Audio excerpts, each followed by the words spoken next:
Hey First Church, this is Andrew Thompson, your senior pastor, coming to you on this Thursday, April the 16th. This is Easter week, and because of that, I've been thinking about the subject of connections. I've been thinking especially about the kinds of connections that Jesus made with people in the days immediately following his resurrection. Connections that were meant to prove to them that he had been raised victorious over death, and also to give them a sense of hope. One of the stories about those connections that is my favorite is the story from Luke chapter 24 that is sometimes called the walk to Emmaus. In that story, Jesus comes alongside two of his followers who were distraught on Easter Sunday afternoon as they were walking from Jerusalem to a village called Emmaus, some 7 miles away. They were talking about all the things that had happened to Jesus, and as he came alongside them, he began to offer them comfort. He began to show them from the scriptures why the things that happened to Jesus had to happen to him in order for him to die a redeeming death and to be raised again in glory. All of this he did without them ever recognizing who he was. But finally, when they got to Emmaus, when they got to where they were traveling to, they asked him to stay and to have supper with them, which he did. He even played the role of host and broke bread with them, and when he did, it says their eyes were opened and they saw him for who he was. After his mission with them was accomplished, he vanished from their sight. But then they turned to each other and they said, "Were not our hearts burning within us as he was talking to us on the road?"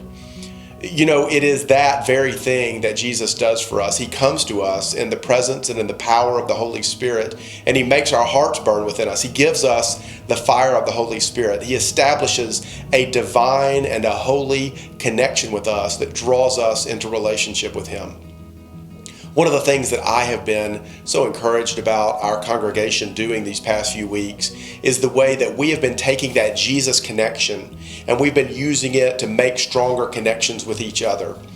A few weeks ago, when we put out a word for people to reach out to older and shut-in members of our congregation, some members who've had health issues and illnesses, we had over 70 people respond volunteering for that, and you've been calling those care buddies each week. They don't always even need anything, but they do need a sense of connection. We all need to know that we're not alone, and I want to encourage you to continue doing that. Another thing that the United Methodist Women have been doing, and some individuals in our church, have been making protective masks that they've been giving to healthcare workers and businesses here in town, as well as individuals in the congregation. That's such a wonderful outreach to do, and I want to encourage us to continue to do that. I'm so proud of the United Methodist Women for finding ways to live in to their spiritual DNA, which is outreach and mission, and doing that in creative new ways. Connections right now are more important than ever before because we have to practice physical distancing. And so we need to be finding ways that we can connect with one another virtually, through the telephone, by email and text message, by Zoom call, and however we can. Ask yourself that question: how am I reaching out to and connecting with others right now? How is my Grow Group or my Sunday School class making connections with one another? Are there people that I can think of that really perhaps could use a call right now, that I could pick up the phone and be the presence of Christ for right now? There is a psalm that has been very important to me that I've been reading this week. It's Psalm 46, and it says, "God is our refuge and our strength, a very present help in times of trouble."